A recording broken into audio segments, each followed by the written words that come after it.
She wanted to feel like a god. She liked the vampirism. She liked the blood. They found him very romantic and very enthralling. If you wanted to drink, do drugs, go ahead. You wanted to have sex, go ahead. As a charismatic leader, Rod had a gift. Sadly, it was just a deadly gift.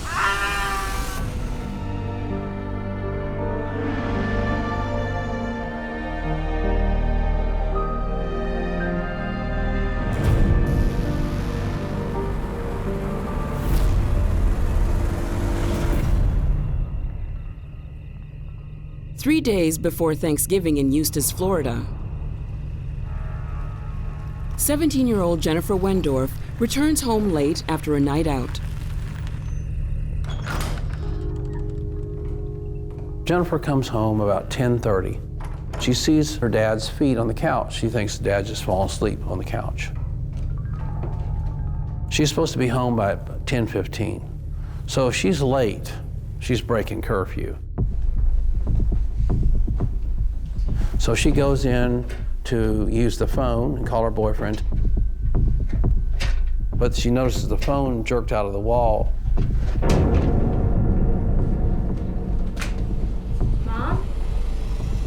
So she comes back to the kitchen. Then she sees her mother covered in blood. So she runs to her dad. And she's screaming. She sees her dad in a pool of blood. Then she realizes her dad is dead too. Jennifer finds a phone that's working and calls 911. My parents are dead. My parents are dead.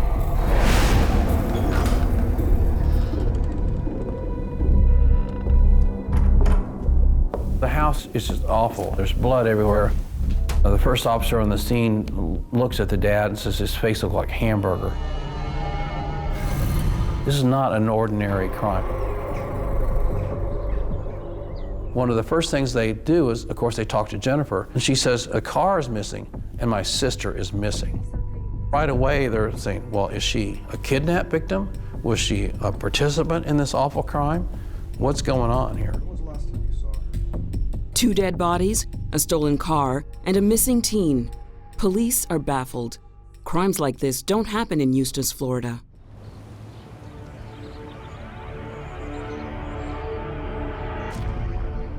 Eustis was kind of the quintessential small town America. Everybody knew everybody. Everybody knew everybody's kids. You enjoyed the feel that you didn't have to lock the doors. You didn't think about crime. The Wendorfs seemed to be a very normal family. The mom volunteered at the school. The dad had a good job.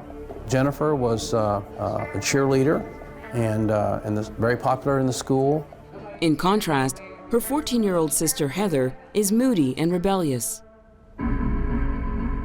Heather was much more introspective, much more into the arts. She wasn't a cheerleader. She wanted to be her own person. It isn't just her attitude that upsets Mr. and Mrs. Wendorf. It's the company their daughter is keeping. 15-year-old Rod Ferrell is the town rebel. Rod Ferrell was, the consummate bad boy.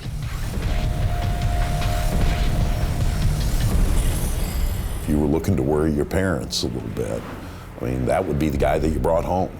He was smart, he was fascinating to listen to, and he was very, very good at being superior in a sense. He was very charismatic. It's not only the way Rod looks and his odd behavior. There are also disturbing rumors flying around town. We're hearing about vampires. Rod and his friends were, they were sharing blood. He did tell them that he was a 500-year-old vampire. They would cut themselves and drink blood and profess themselves as vampires. At that time you had Brad Pitt doing vampire movies. That was something that was very charismatic and a lot of people got involved in it. Heather met Rod, and the two became good friends. Here's this guy talking all this stuff about fantasy and vampires and living forever. That was very fascinating for Heather. We began to explore the darker aspects, vampirism, witchcraft, different aspects of the occult. Mainly the vampirism is what drew us in. It was, I guess, the sensuality of it. Their relationship is intense, though not sexual. Heather is attracted to Rod's dark side. Here's a girl at that age where, like many teenagers, not happy at home, not happy with the rules that mom and dad might have, maybe a little bit jealous of the attention that's paid to her sister. So them getting together, this is a way to get your parents' goat. She wasn't a girlfriend. My role in the relationship with Heather was guide, person to introduce her to a world that she sought to be part of, but she didn't quite understand at that time. Rod was creating this family, a vampire family, he called it, or a coven. The vampire's always been a very sensual character, seducing its victims, hunting by night, tragic love. There's always been the romance to it. There's always been the dark allure. These young people had a very depressing life in reality. And so the excitement and the imaginative world that Rod provided to them was very exciting. At that time, I was a practitioner of witchcraft. I'd also practiced demonology.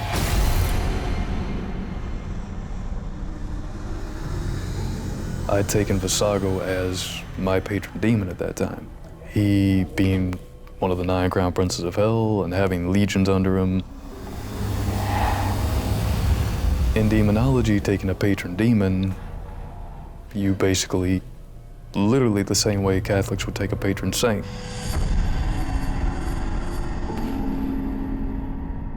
Heather's fascination with Rod intensifies.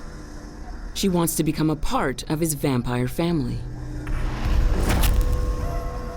They went into Rod's bedroom. He'd set up an altar, and there were skulls on it, and all this witchcraft books.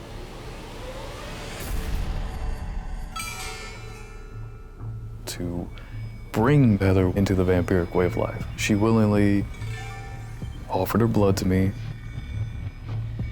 When you do an embrace, you are perceived to be the child of the person that performed the ritual on you. So by doing the ritual with Heather, it made her a daughter to me, a blood daughter. She nearly passed out that night from how much blood I had taken from her. Rod's mother is suspicious about what Rod and Heather are getting up to. They were cutting and they were drinking blood. And so I totally freaked out. What the hell do you think you're doing? The cuts were so deep. He was bleeding very profusely. I screamed at him and told him, "Get out of my house."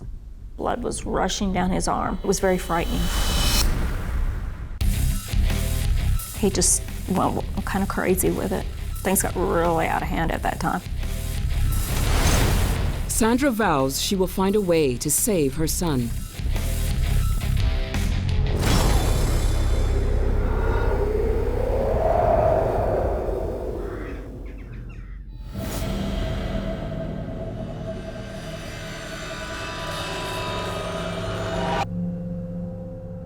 In small-town Eustis, Rod Ferrell is drawing 14-year-old Heather Wendorf deeper into his dark vampiric world.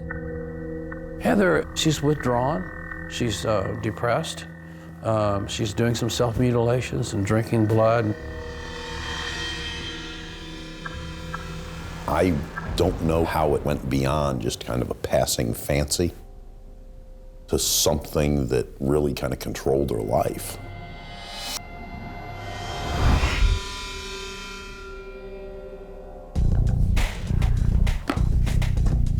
Fearful that Rod is spiraling out of control, His mom, Sandra, decides they should leave Florida and head back to her hometown 800 miles away. My mother's side of the family all live in Murray, Kentucky, and we decided to go back, and that it would benefit everybody to go back to Kentucky. Rod was furious. He didn't want to leave his friends in Eustis. This was disrupting to his lifestyle. Rod is upset, but Heather is devastated that he's leaving town. She's obsessed with him. Heather was saying, you can't imagine how I felt so close to Rod, how his life was all around me. Sandra takes her wayward son back to her family home. Murray, Kentucky, it is a small town, and if it wasn't for the university, it would pretty much be like Eustis. Murray, Kentucky has always been a very rural, rustic type of environment. It's home to the Boy Scout Museum, church steeples everywhere. It was such that it was almost like a black hole that would suck people into it. But Murray, Kentucky is also a college town, so I understood there was also a scene underneath this homey, rustic type of facade. The scene that Rod is seeking is other vampires, and he soon discovers a rival cult in town. The cult is led by a guy named Jaden. That's his vampire name. His real name is Stephen Murphy. Jaden Murphy saw himself as a vampire sire. I love the darkness. I've always had a kinship to the night. I crave blood. I drink it. I am a vampire. I'd been told that Stephen Murphy was in charge of the vampires. Lots of people had constantly tried to get us to clash and fight, saying that Rod's a vampire. And that's why he'd sought me out originally. Stephen wanted to know if he had competition in town. We met outside of Murray. He was very much similar to myself. Reclusive, wore the black trench coat, thought that most people around us were just mindless cattle. We clicked instantly. Stephen tried to take me under his wing. He saw that I was very much dedicated to living this lifestyle. I told him basically what I was, what I was about, and offered that to him if he would be willing to join my house and follow the laws. And he accepted, and we cut one another and fed from one another. There is something in blood. It's what gives us life and keeps us alive, and it can cause you to spiral out of control. I've seen it happen a few times with people. Bloodletting is very addictive. Jaden truly believed that I was under his thumb, which I found amusing. It worked for my purposes at that time.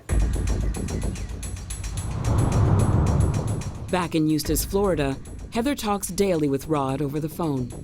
Heather had maintained communications with Rod, and they used to talk on the phone for hours and hours and hours.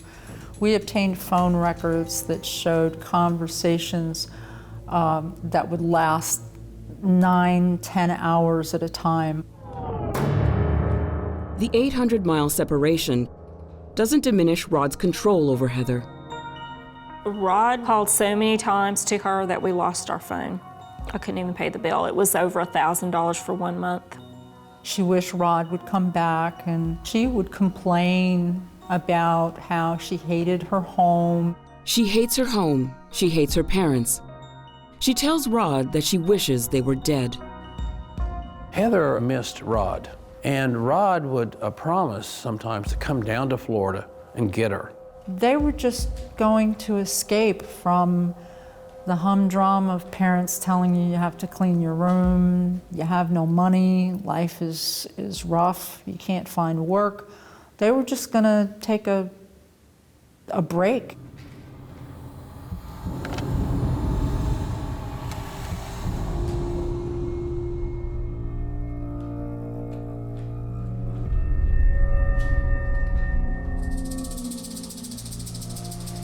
While Heather languishes hundreds of miles away in Eustis, Florida, Back in Kentucky, Rod tires of Jaden and his group and sets up his own vampire coven. Rod started to get, I guess, power hungry. Rod was gathering his own followers. He didn't like Jaden being boss. With his own group, he had a lot more control and a lot more freedom to do whatever he wanted to do. I was in a maelstrom of my own madness. A lot of the kids, they're drawn to the occult because they're kind of loners. Their outlandish behavior is sort of supported. They couldn't find where they belonged, so I made a place for them to belong. If you wanted to drink, do drugs, go ahead. You wanted to have sex, orgies, go ahead. You wanted to worship any dark deity or practice any type of outlandish occultic beliefs, you could.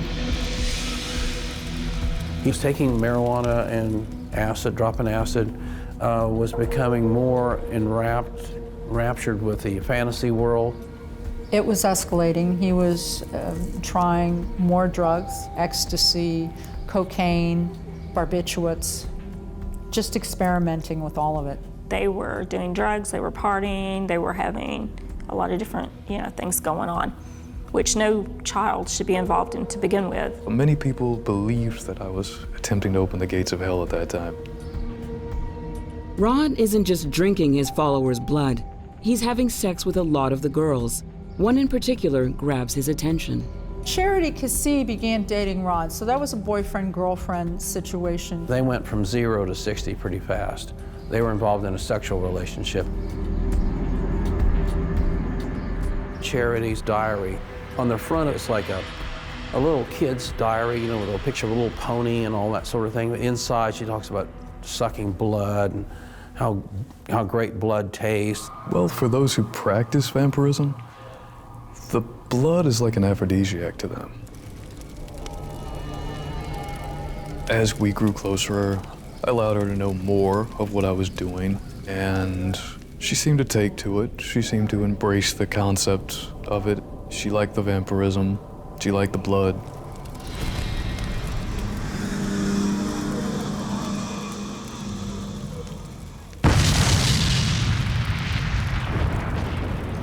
The mindless automaton follower, that's what he was looking for. He decided to branch out and find his own people, hence bringing in Scott and Dana. Scott and Dana are both loners, ideal prey for the charismatic Rod Ferrell. For somebody like Scott Anderson, who really never had friends, was the outcast at school. This was the first time that Scott Anderson had an identity, was treated as somebody. There was another girl, her name was Dana. She was like 19 years old at the time. She was older, and she was sort of overweight, and she had no friends. And all of a sudden, she joins with Rod's little group, and she's got friends, she's got people coming over and looking after her, and so on. Although he wasn't the smartest person in the room, he let people think he was, and he was a talker. I don't think it was an accident that ended up drawing people in that were probably of a lesser intellect than him. As a charismatic leader, almost cult-like, Rod had a gift.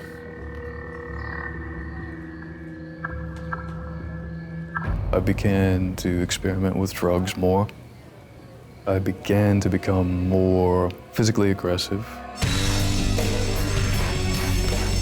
There was an incident with Charity at school, which is really disturbing.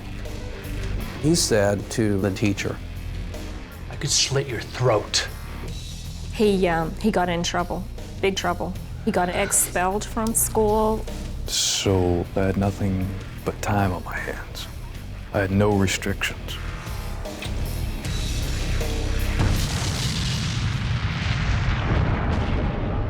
Rod and Jaden are on a collision course. He had heard that I was going to assault his mate at that time, girlfriend. Rod told Jaden's girlfriend, "I'd like to, basically gut you and spread your guts all over the house. put your head on a bedpost so that when Jaden comes home, he'll find you like that. And of course, that just infuriated Jaden. Save my girlfriend. He grabbed me by the throat, slammed me into the wall. Anything happen like this again, and I'll kill you.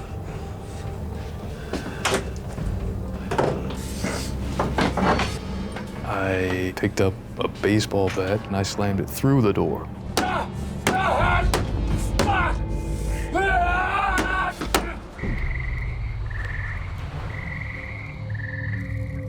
He started becoming more obsessed with violence and killing. I believe that I had bloodlust at that time. He wanted that surge of dominance over other living creatures. He wanted to feel like a god. For the most part, Rod's strange antics stay under the authorities' radar. All that changes when a heinous crime is committed at a local animal shelter. Somebody broke into an animal shelter and injured and mutilated a bunch of dogs.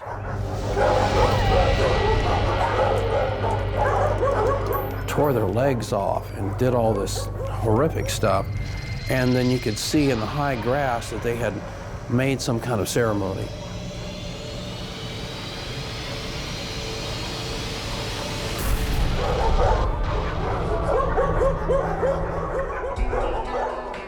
Police suspect Rod Ferrell and his vampire followers. The authorities are coming down on him now, so now the pressure's on.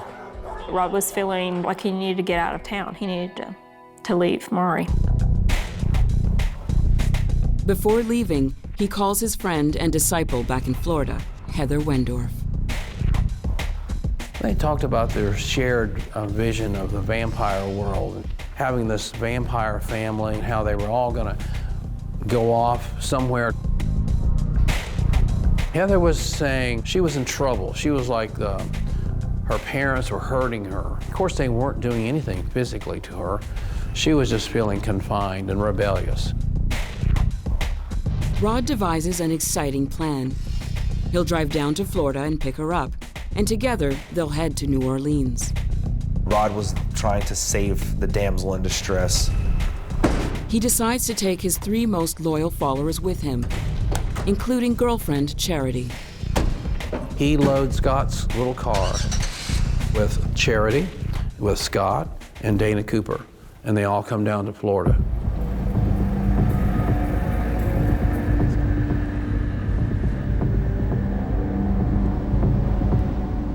Rod's pronouncements become increasingly apocalyptic and sinister. He's got this pent-up rage. He starts talking about how he's got to kill the Wendorfs. You'll see what I'm capable of. He was very much looking for that ultimate rush. Rod thought that you can't really get more powerful than ending a human existence. Wanting to save Heather, wanting to be omnipotent, the drugs. All those things played a part in his mind. It was totally bizarre. It was insane. Rod's clan arrives in Eustis, Florida, where he has arranged to meet Heather after a 12-month separation. Rod meets Heather over by the cemetery. And there is a cutting ritual that goes on between Rod and Heather.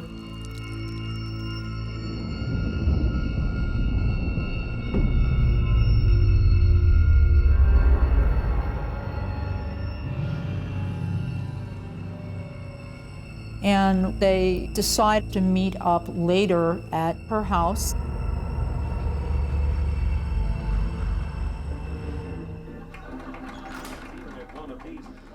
The plan is Heather will grab some clothes and run off with Rod and his vampire family.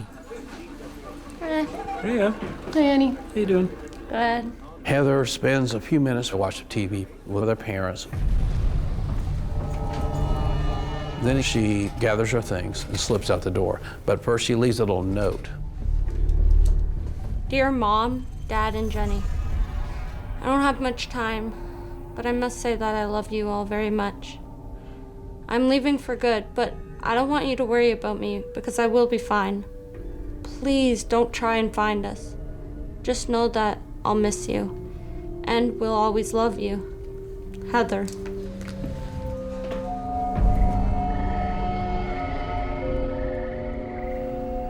Rod has arranged to meet Heather 1/4 mile from her house.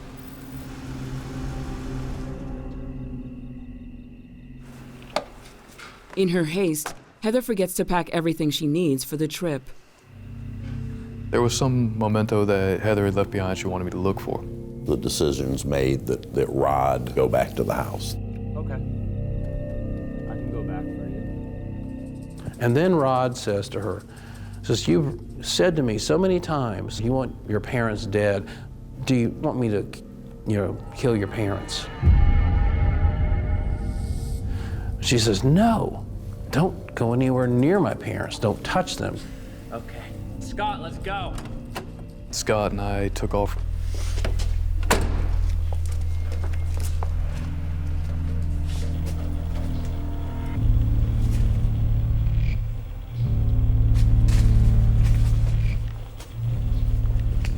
We tried the garage door, and it was unlocked. So looking through the garage, I chose upon a crowbar.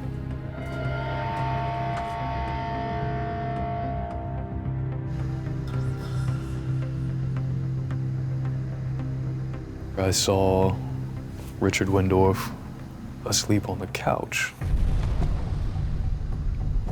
We traveled in to the back bedrooms as swiftly as we could.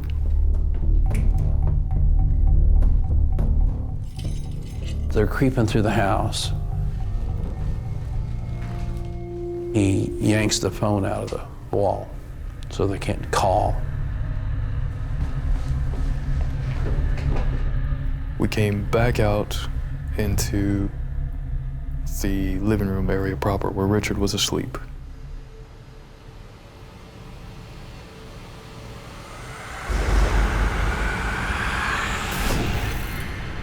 And the dad turns and sees him. Then they hear that Heather's mother. She comes out of the bedroom, and he just starts beating on her with this tire iron. Rod Ferrell and his sidekick Scott have attacked Heather's parents and stolen their car.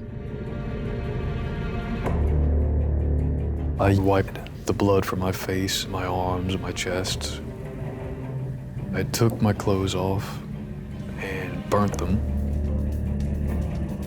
Rod has got his sight set on the Wendorf's SUV. It's a newer vehicle, it's a nice vehicle.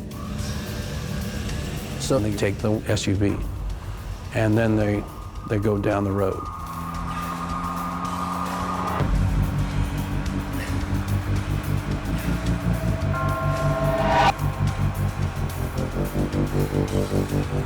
Ignorant of what has happened, Heather and the rest of the vampire clan wait for him.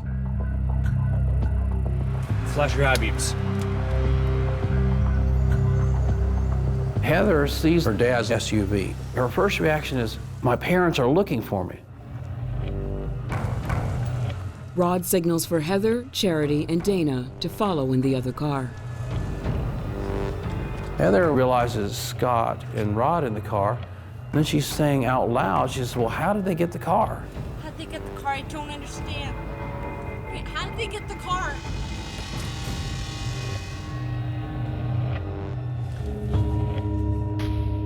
She doesn't understand.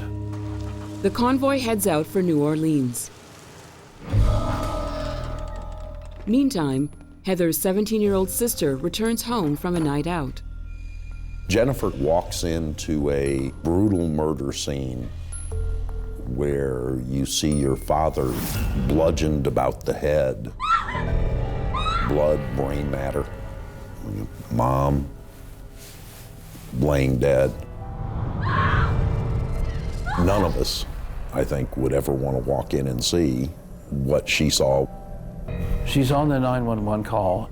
She says, my parents are dead. What this is that they have been killed. There is blood everywhere. On the way. They're trying to calm her down and stay on the line. An officer's coming your way.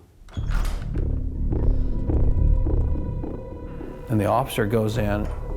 He's got his handgun out. He's checking the rooms to make sure there's nobody inside. My dad's car is missing. The Eustis Police Department think it must be some kind of home invasion type of robbery. We got 2 people dead brutally. And my God, where in the world is Heather? While the police question Jennifer for leads, her sister Heather is in a car with Charity and Dana. Following Rod and Scott in her parents' stolen SUV. Heather has no idea her mom and dad lie dead in their living room.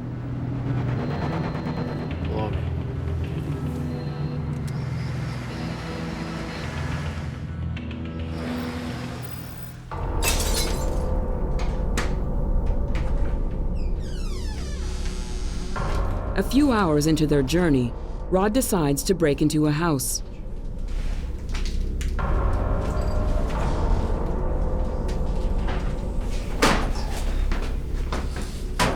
Rod burglarizes a house and steals a shotgun.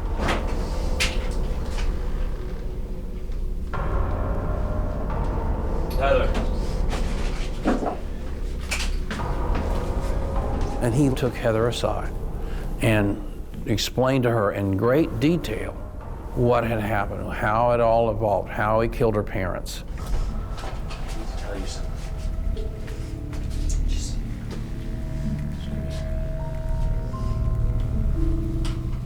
I was like, I'm your parent now. Heather was terrified.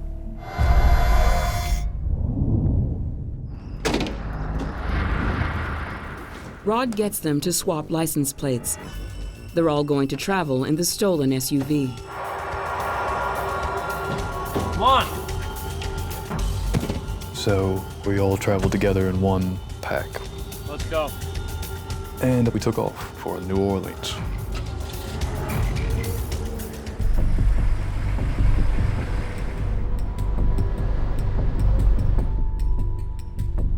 They kept that tire iron in the car, under the seat, near where she sat.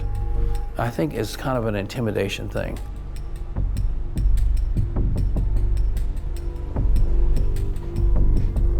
Back at the Wendorf house, the police are putting the pieces together.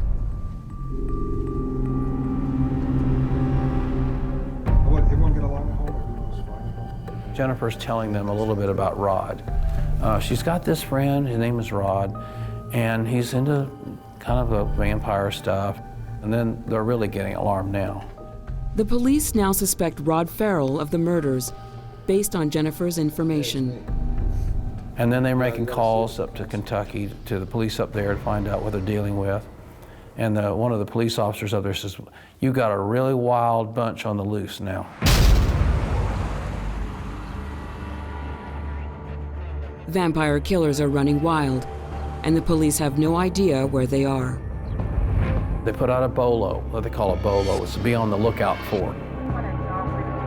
The FBI was involved. They had police agencies all along the Gulf Coast that were involved. News is breaking of a double murder which took place in the Eustis area last night. Details are sketchy, but we believe the police are seeking a group of teenagers. We will give you more details as soon as we have them. Back in Murray, Kentucky, Rod's mother gets news of the murder of Heather's parents. They said Rod killed 2 people. It was total shock. There's no really emotions. There's nothing really that you can say as a parent, as a mother, when you hear that kind of news. Folks are worried that the teenagers are driving back to Kentucky to continue their bloodthirsty rampage. I mean, the cops were on high alert, thinking Rod was going to come back and go on this mass killing spree. However, the fugitive teens aren't heading north, but west for New Orleans. Rod had that shotgun on his lap, and said, if any cops try to arrest us, I'll blast them. He's killed already. He's going to kill some more. After 3 days on the run, Rod's band of teen vampires are beginning to lose faith in their leader.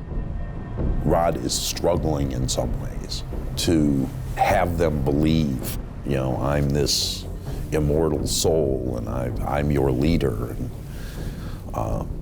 And there's kind of a dichotomy in the way that you see the kids react and feel. I think that veneer is shot for them. Even to them, he has crossed the line. This isn't romantic. Is it just wrong?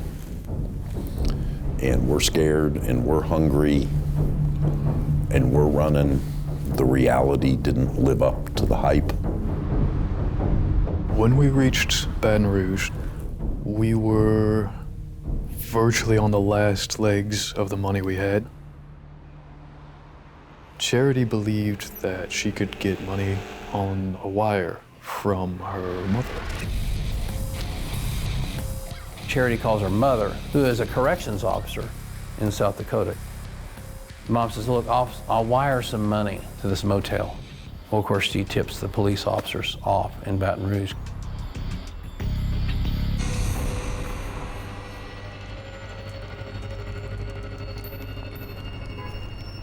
It was November 28th, 1996, when we received information off the double murder. The suspects had apparently been traced to our city, so we put the word out to all of our patrol people to be on the lookout.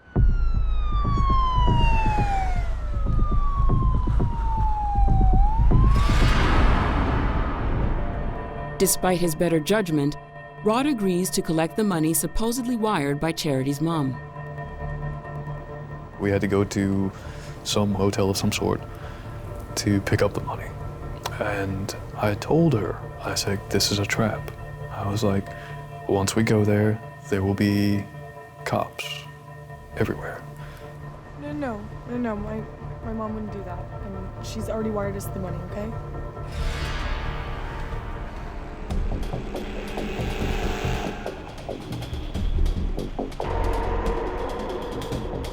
So we get to the hotel.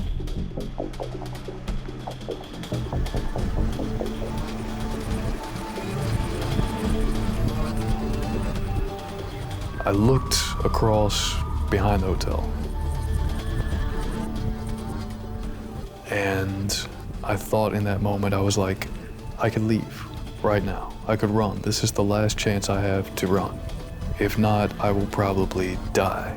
We were dealing with violent suspects who had committed a double murder, and so you take every precaution as a law enforcement officer when dealing with those type suspects. Surely enough, as I believed, mere moments later, there were numerous police all getting out and all drawing their weapons and all telling me to freeze and don't move. Those traveling with me were worried that I would take drastic measures. They saw that I had reached the point of no return. If I die, so be it. You are surrounded by armed officers!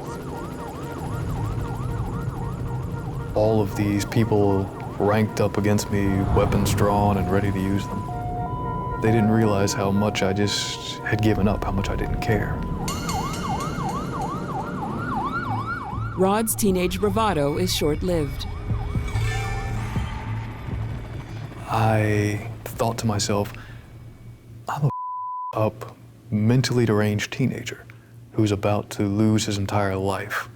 And the only thing I might be able to do is save these other idiots who have followed me. There was no attempt to run or offer any resistance, and they were taken into custody and detained at that point. Hands on the hood. I remember looking at them and thinking, they're not vampires, and they're not even a cult. They're just a bunch of young kids trying to find their way. They've latched on to this guy, Rod Ferrell. The Wendorfs had lost their lives, and now all these kids had really thrown their lives away as well.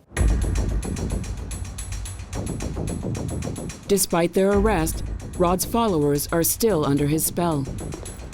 I think with all of them, there was something that none of us as lawyers had seen before. You know, you followed this guy, and he's gotten you here in the county jail. But there was still this aura of not wanting to hurt Rod.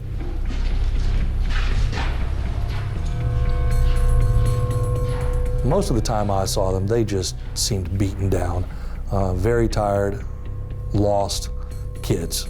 I actually felt sorry for a couple of them looking at them because they clearly appeared to be kids with no sense of direction who had gotten involved in something that they had not thought through the consequences of, and now we're going to have to deal with those consequences for the rest of their lives. Rod was a big fan of Rod. You could tell that he was the type of person who thought very highly of himself. Even though he would throw off these lines about he didn't care about life and he didn't care about himself, you could tell that he did care about himself and the world centered around him. For investigators, the clan's reluctance to talk doesn't much matter. Rod decides to come clean. Hey, I want to make a statement. I want to tell my story. I told him, I need to be able to tell you what happened. And that's what led to the confessions, the infamous confessions.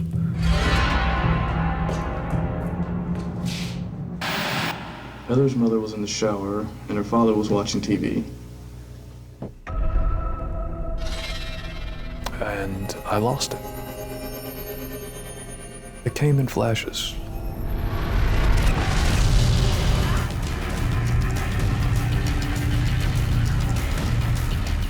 I remember striking him as hard as I could, and I just kept striking him.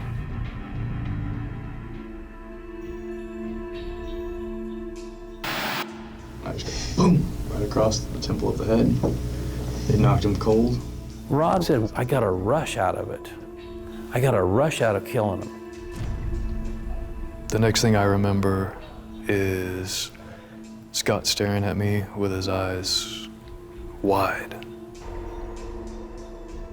He was in shock. Then they hear that Heather's mother, and she says, what are you doing here? What do you want? And again, I lost myself in that red haze. He just starts beating on her with this tire iron and just keeps on beating her until her brainstem is exposed. There's pieces of skull everywhere. I just kept beating him and beating him and beating him and beating him, taking pleasure in it at that. Rod thought that if you take somebody's life, you become like a god. He just reveled in it. Armed with Rod's confession, the cops indict his followers.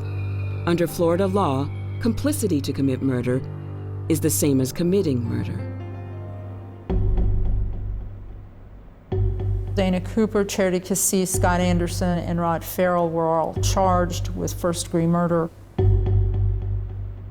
Heather was appointed an attorney to represent her, and he actually took her in front of the grand jury. The grand jury, after listening to her statement, decided that they did not want to charge her with any offenses, so she was released. Heather Wendorf is cleared of all charges. There were a lot of people who felt that Heather should have been prosecuted. She and Rod had been having conversations about how miserable she was. And Rod, in his mind, felt he was the only person who could come and help her. The brutal murder of the Wendorfs shocked the nation. Charity Casey received a sentence of 10.5 years.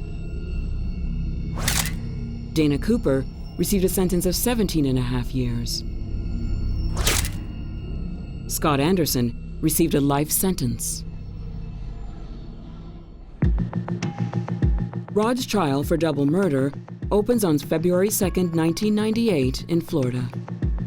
Rod pled guilty for the crimes that he was charged with. The jury came back with a 12-0 verdict, recommending that Rod be put to death. That's something I've thought about for many years. How, as a child, because really that's all I was. For everything I was doing, for everything I thought that I knew, I was an idiot child. I was a 16-year-old boy who thought he knew more than he really did. And it's made me think, if I had just done anything else, if I had just... They did show the film of his confession. So I just beat him until he died. And it didn't take them long at all to make their decision to send a 16-year-old to death row. Did you strike him anywhere else with the crowbar or just in the head? I struck him once in the chest because he wouldn't stop breathing, so I stabbed him in the heart. I took the straight into the crowbar and just started bashing the back of her head. I believe at that time he was the youngest person on death row. When they pronounced the death sentence, I said, I accept it. I accept it for what it is. I just evidently will die younger than I had expected. Rod's sentence was eventually commuted to life imprisonment. He is still behind bars and will never be released.